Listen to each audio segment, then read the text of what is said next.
Bonjour.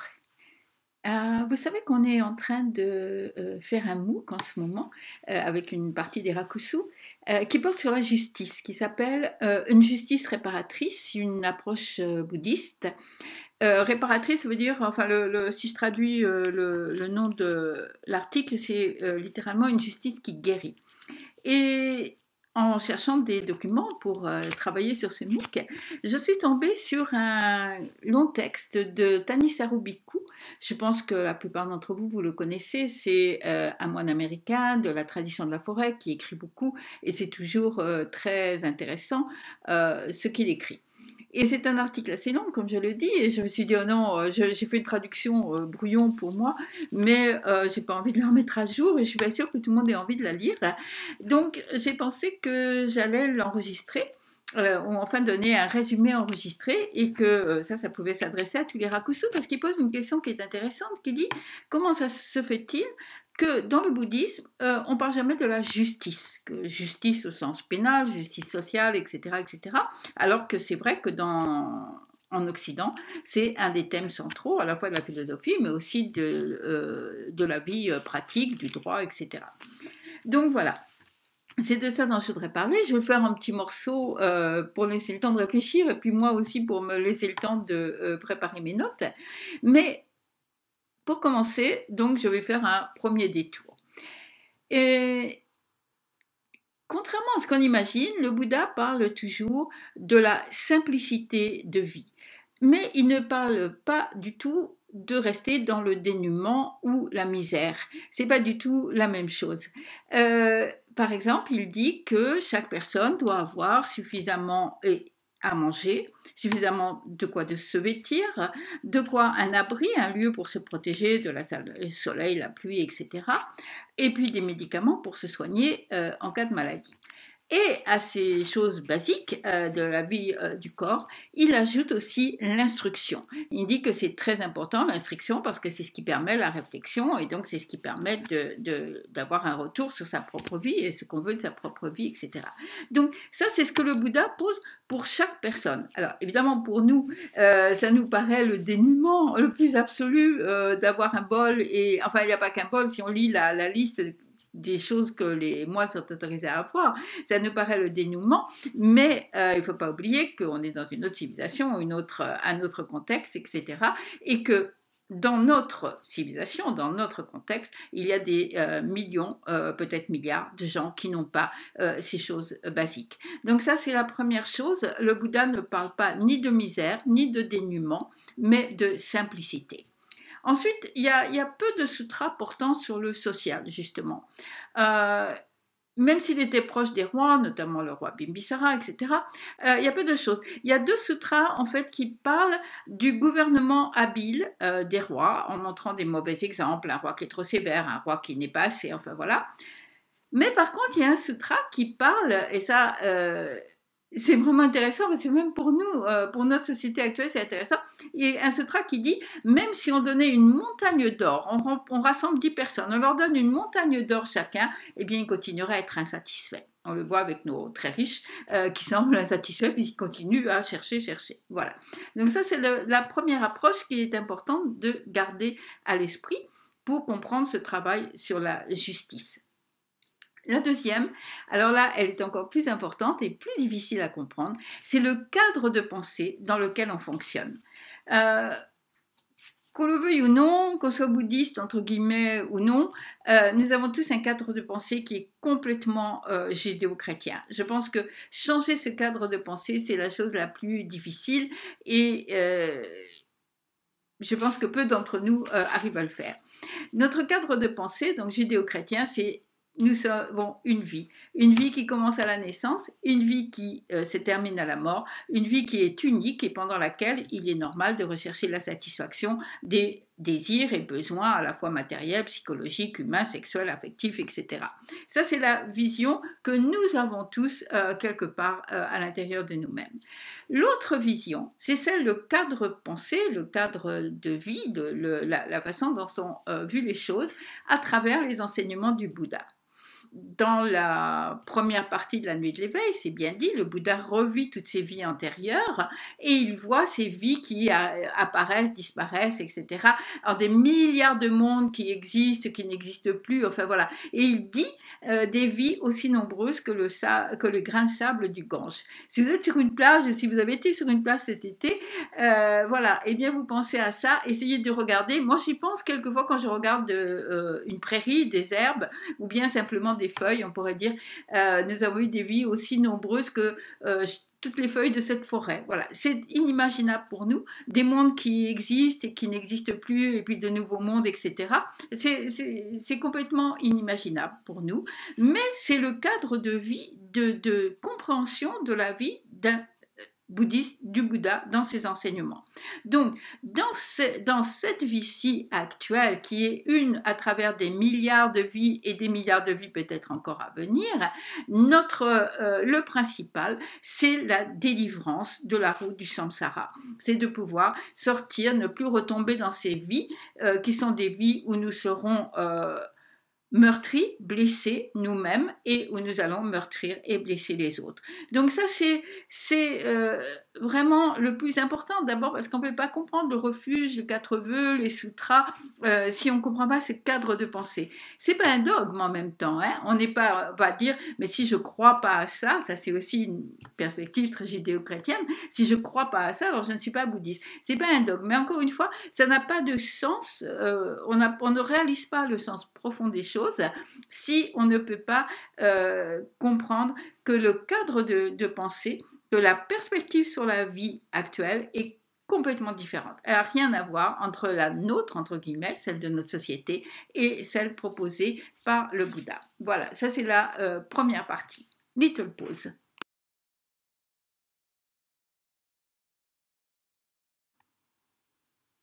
Donc, je poursuis.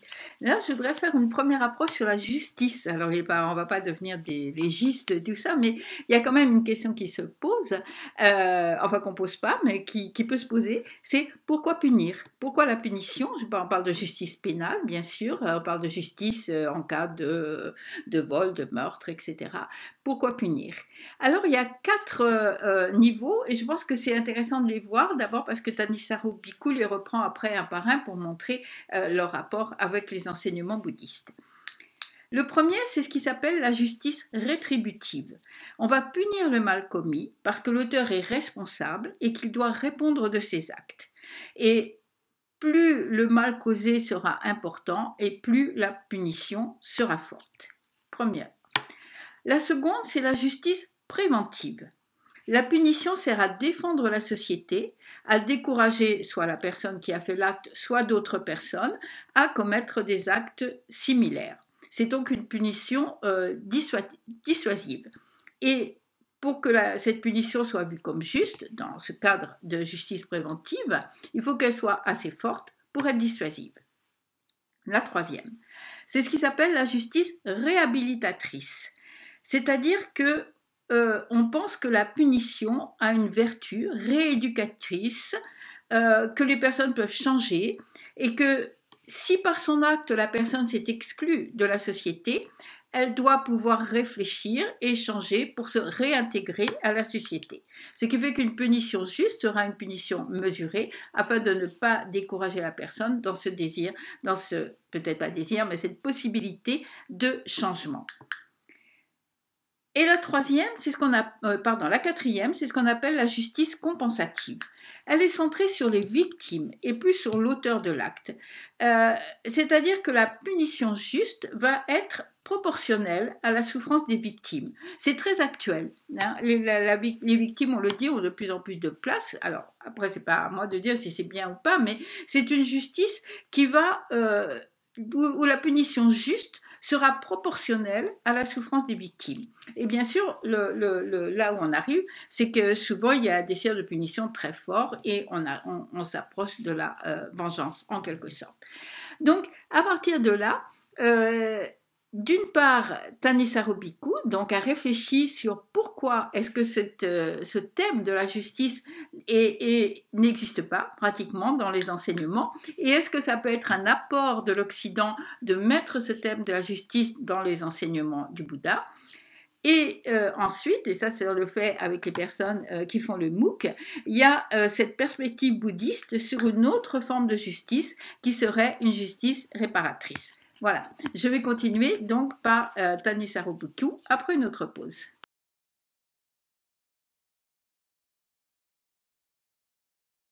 Donc je reprends, et là je vais reprendre avec le papier de Thanissaro Bhikkhu, donc que je vais plus ou moins lire en même temps que je vais l'exposer. Voilà.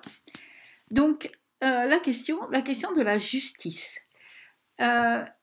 La justice, dit-il, donc c'est un but tout à fait noble, mais le Bouddha a mis l'accent sur une approche différente pour arriver à l'harmonie dans le monde. Il cite un exemple que je trouve amusant. Il dit, il y a quelques années, un journal satirique, donc américain, a présenté une vidéo réalisée par une secte bouddhiste fondamentale qui menaçait de libérer des vagues de paix et d'harmonie à travers le monde, des vagues auxquelles personne ne pourrait résister. Il dit que comme toute bonne satire, cette vidéo nous fait nous arrêter et réfléchir pourquoi est-ce que la paix et l'harmonie seraient les pires menaces qui pourraient arriver dans notre monde. Et qu'est-ce que ce serait que cet enseignement bouddhiste fondamental ? Et la réponse, donc je continue, je cite Thanissaro Bhikkhu, la réponse, je pense, repose dans le fait que le Bouddha n'a jamais essayé d'imposer ses idées de justice sur le monde en général. Et ça, c'était tout à fait sage de sa part, parce qu'il est facile de voir comment imposer des standards de justice peut être une menace pour le bien-être de ceux qui ont d'autres standards, d'autres critères. Le Bouddha avait des critères tout à fait clairs pour le bien et le mal, les moyens habiles et non habiles de s'engager dans le monde, mais il parle rarement de justice en elle-même. Au contraire, il parle d'actions qui vont amener à l'harmonie et au véritable bonheur. Donc, au lieu d'expliquer ses idées pour l'harmonie dans le contexte de recherche d'un monde juste, et ça c'est très occidental, il les présente dans le contexte du mérite. Les actions qui apportent le bonheur sont justes à la fois en elles-mêmes et dans la façon dont elles sont exécutées. On comprend mal le concept de mérite en Occident. On le voit souvent comme une recherche égoïste pour son propre bien-être. Mais en fait, les actions qu'on appelle méritoires sont la première réponse du Bouddha à l'ensemble des questions qui sont à la base de la sagesse. Qu'est-ce qui est habile? Qu'est-ce qui est sans faute? Qu'est-ce qui fait que lorsque je vais agir, je vais amener un bien-être et un bonheur de long terme? Donc, là je commente un peu, mérite, c'est pas une récompense en fait. Nous, on le voit comme ça, mais c'est ce qui nous donne par nos actes une vie de bonheur. Et par bonheur, il faut bien entendre bonheur bouddhiste. Le terme bonheur, maintenant, il est mis partout, mais on parle de bonheur bouddhiste, c'est-à-dire hors de dukkha, hors des trois poisons. Donc, si vous recherchez le bonheur, poursuit Thanissaro Bhikkhu, il y a trois types d'actions méritoires. Donc, méritoire au sens de quelque chose qui va apporter le bonheur. Hein. Ce n'est pas un mérite. D'abord, mérite, pour nous, c'est l'idée ah, vous avez du mérite de faire ça. C'est l'idée de quelque chose de difficile. Ou bien, vous avez bien mérité. Oh, vous avez fait quelque chose. Oui, il y a toujours l'idée de quelque chose de difficile. Alors, c'est embêtant parce que rechercher le bonheur... oui, bien sûr, ça nous est difficile parce que le bonheur au sens bouddhiste, ça veut dire abandonner beaucoup de choses qui nous semblent tellement importantes, mais en même temps, c'est le bonheur à long terme, voilà, le bonheur qui dure. Et Thanissaro Bhikkhu dit, si vous recherchez le bonheur, il y a trois types d'actions, donc méritoires qui apportent le bonheur, et on va voir comment ce mérite est à la fois pour soi et pour les autres, puisque la générosité, la vertu, et le développement d'une sorte de bonne volonté méta, on pourrait dire universelle. Alors, on voit mal comment ça pourrait être appelé égoïste, puisque des actions qui ont comme base la générosité, la vertu et méta, à travers leur justesse, c'est ce qui rend la société humaine vivable. Je poursuis Thanissaro Bhikkhu, le Bouddha n'a jamais imposé même ses actions à personne. Ce ne sont pas des commandes ou des obligations. On a souvent remarqué que les préceptes du Bouddha sont des règles d'entraînement. Entraînement de l'esprit. Alors là, je fais aussi une parenthèse parce que c'est un terme qu'on retrouve beaucoup dans le Theravada, qu'on n'a pas du tout, bien sûr, dans le Zen, mais après, on comprend très bien ce que ça veut dire. Ça va être quelque chose qui apporte le calme, la vigilance, c'est voir ce qui est juste, agir de façon juste et voir lorsque, à contrario, notre esprit nous emmène vers des chemins mauvais, c'est-à-dire qui débouchent sur la souffrance. Donc, c'est pouvoir pratiquer volontairement, bien sûr, cette pratique de méta, pratique universelle de la bonne volonté, c'est-à-dire avec équanimité, sans choisir ni repousser, mais ça c'est une chose privée qu'on peut obliger personne à faire. Pour être réel, pour être méta, vraiment, il faut que ça vienne du cœur. Donc le Bouddha n'a jamais imposé ses actions à personne comme étant des commandes ou des obligations. Mais derrière ces enseignements du Bouddha sur le mérite, il dit voilà ce qu'est le vrai bonheur, alors voilà ce que vous pouvez faire. Et vous n'allez pas le faire parce que moi, le Bouddha, je l'ai dit, mais parce que vous pouvez voir comment cause et effet agissent dans le monde et comment nos actes, paroles, pensées, corps, etc., entraînent des conséquences pour nous et pour les autres. Donc, le Bouddha ne donnait pas une vérité universelle. Les seuls critères qu'il a donné pour la justice, en fait, c'est les règles de conduite de ceux qui ont choisi d'être ordonnés.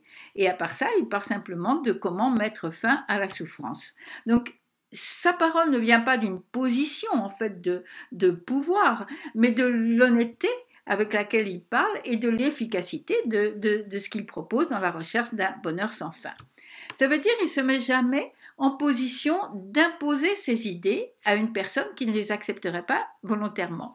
Et on trouve dans le Dhammapada le seul moment où quelqu'un demande au Bouddha d'assumer une position de souverain, en fait, pour pouvoir gouverner avec justice, qui paraît une bonne idée, parce qu'on se dit si le Bouddha gouvernait, il gouvernerait avec justice plus que tous les gouvernants du temps et d'aujourd'hui. Mais lorsque cette demande est faite au Bouddha, elle ne vient pas d'un de ses disciples, mais c'est une requête de Mara. Et donc on se doute bien que cette requête elle a un sous-entendu négatif, et il y a plusieurs raisons pour lesquelles le Bouddha va refuser cette requête de Mara, va refuser de devenir un souverain qui pourrait donc imposer en somme, parce qu'un souverain, d'une certaine façon, il impose, on est en plein dedans, un souverain qui pourrait imposer la justice et imposer un bonheur sans fin, ça on a vu. Donc les dangers du pouvoir. Même si vous essayez de gouverner avec justice, il y aura toujours des gens insatisfaits de votre règle. Et ça, c'est le Bouddha l'explique donc à Ananda. Donc c'est l'histoire, là il dit, même si on donne une montagne d'or à chaque personne, il y aura toujours des gens ça sera jamais assez satisfaisant pour répondre à la demande d'une seule personne. Et peu importe quelles sont les richesses, peu importe quelles seront les opportunités distribuées sous votre gouvernement, il y aura toujours des insatisfaits. Il y aura toujours ceux qui vont se battre pour maintenir leur pouvoir, et il y aura toujours un moment où on va inévitablement, et ça c'est la racine vraiment, on va retomber là-dessus tout le temps, il y aura inévitablement, on va développer une attitude où la fin justifie les moyens. Et ces moyens, ils peuvent être mettre en œuvre violence et punition, vous emmenant de plus en plus loin de la possibilité d'admettre la vérité ou même de la savoir.